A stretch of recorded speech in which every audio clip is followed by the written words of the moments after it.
ça va courir carrément. Bonjour. Bonjour monsieur.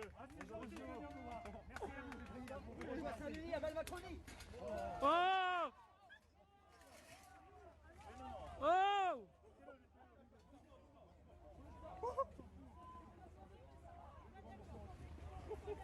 Vas-y, casse-toi de là.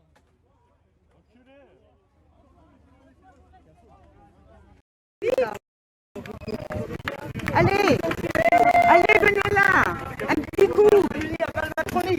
Oh là, oh là, oh là, oh là. Viens là. Oh là, oh. Oh non, ils sont cons, quoi. Oh, non, mais n'importe quoi. N'importe quoi. Ah, c'est une honte, oui. Oh, mais ils sont marteaux. Venez là, nous on ne vous fait pas du mal. On vous fait pas du mal. Monsieur Macron, une photo s'il vous fait pas du mal. Ndabashimiye cyane kandi nongeye kuba asuhuza mbaha ikaze.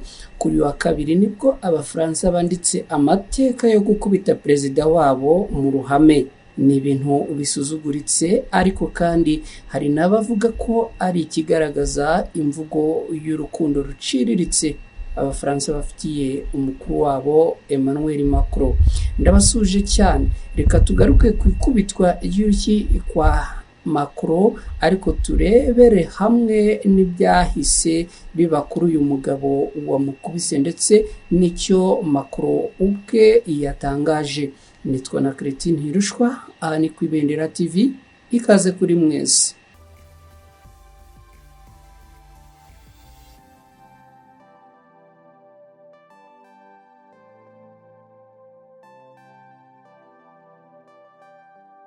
Ubushinjacyaha bw'umujyi wa Valence ni mu gihugu cy'Ubufaransa bwatangarije CNN ko abasore babiri b'imyaka 28 barimo umugabo wakubise urushyi Emmanuel Macron n'undi wari umuherekeje bashyizwe mu maboko ya polisi ku isaha ya 7:45 z'umugoroba wakeye kubera icyaha cyo guhohotera umukuru w'igihugu bakamwandagaza mu ruhame. Ukuriye uruhande rutavuga rumwe na politiki ya Macron ariwe Marine Le Pen yavuze ko ibyakorewe Perezida Macron bitemewe. Ibi akaba yabitangarije mu kiganiro yagiranye n'abanyamakuru kuri uyu wa kabiri tariki 8 z'ukwezi kwa gatandatu muri mwaka w'2021. Uyu Emmanuel Macron yakubiswe urushyi n'umugabo mu gihe we yari afite ubwuzu bwo gusabana n'abaturage, aho yari yasuye abatuye mu majyepfo y'igihugu cy'Ubufaransa.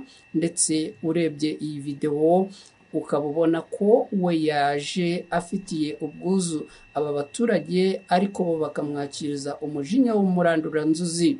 Ibi bikimara kuba, abashinzwe umutekano wa perezida bahise bakurura uyu mugabo bamushyira hasi, maze abandi bigiza perezida Macron kure y'imbaga. Nubwo perezida yagaragaye atababaye, ntibyamubujije gukomeza guhura n'abaturage no gukomeza ibirebana n'uruzinduko rwe.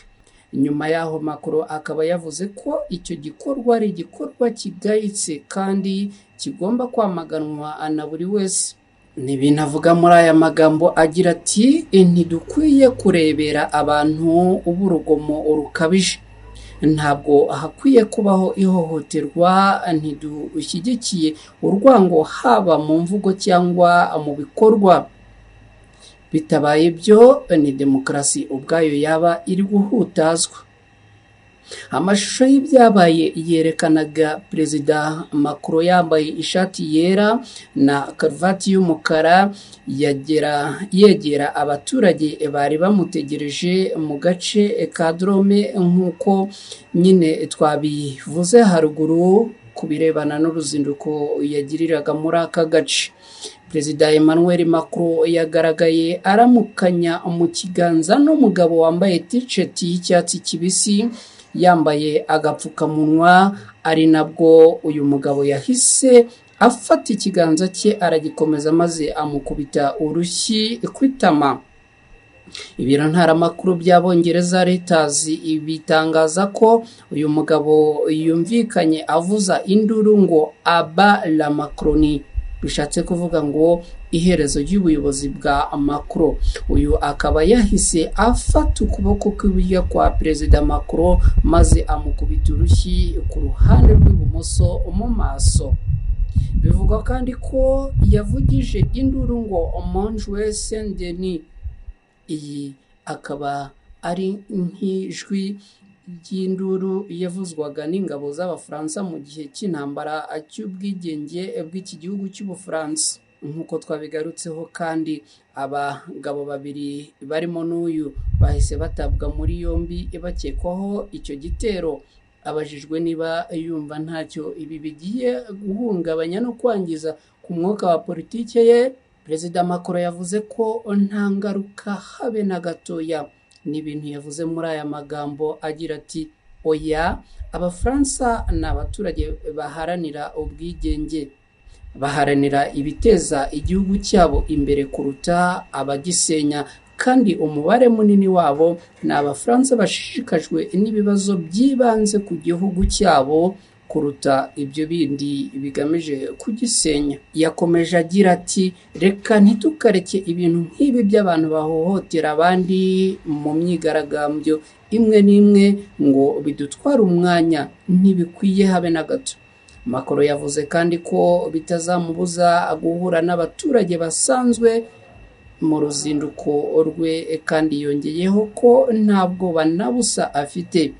Ni ibintu yatangaje muri aya magambo ati nakomeje kandi nzakomeza, nta kintu na gito kizambuza.